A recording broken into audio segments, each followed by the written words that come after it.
जी बिल्कुल, 8 मार्च ख़वातीन के आलमी दिन के हवाले से इस्लामाबाद प्रेस क्लब के सामने एक तरफ औरत मार्च किया जा रहा है तो दूसरी तरफ मुस्लिम तलबा के ज़रिए तमाम इस मार्च के खिलाफ एहतजाजी मुजाहरा किया जा रहा है।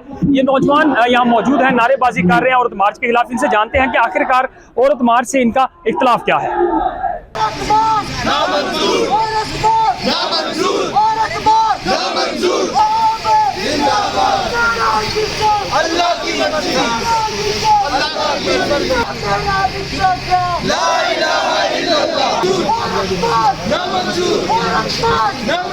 इसका मकसद यह है कि उस मार्च के अंदर शायर इस्लाम की तौहीन होती है और जो हमारी मशरकी रवायात है उससे बगावत का ऐलान किया जाता है। हम ये मैसेज दे रहे हैं, क्या डॉक्टर आफिया सिद्दीकी औरत नहीं है?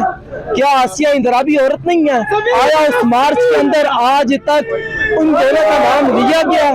हम ये कहते हैं कि अगर तुम ख़वातीन के हुकूक के लिए जंग लड़ रहे हो तो आओ इस्लाम के अंदर। तो जायज़ हक है वो तो उनको मिल रहे हैं।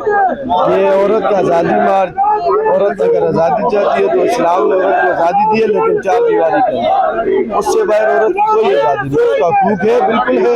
इस्लाम दुनिया में अगर किसी औरत को हकूक दिया तो वाहिद मजहब है हमारा इस्लाम। और ये लोग जो निकले हुए हैं हमारी माएँ हमारे साथ आई हैं और बापर्दा पर्दे में आई हैं, ठीक है। हमारा इनसे खिलाफ नहीं है। आज औरत पुलिस में भी है, औरत आज दफ्तर में भी काम कर रही है, औरत आज बैंक में भी काम कर रही है, औरत हर जगह काम कर रही है। और मुझे बताएं, किसी औरत से भी आप पूछ लें उसको क्या परेशानी है? और मर्द उसके हकूक पूरे कर रहा है, दिन रात मेहनत कर रहा है और अपनी बीवी के, अपने बच्चों के, अपनी बेटियों के पेट पाल रहा है। मेरी भी 2 बेटियां, बीवी है, अल्हम्दुलिल्लाह हमसे खुश हैं।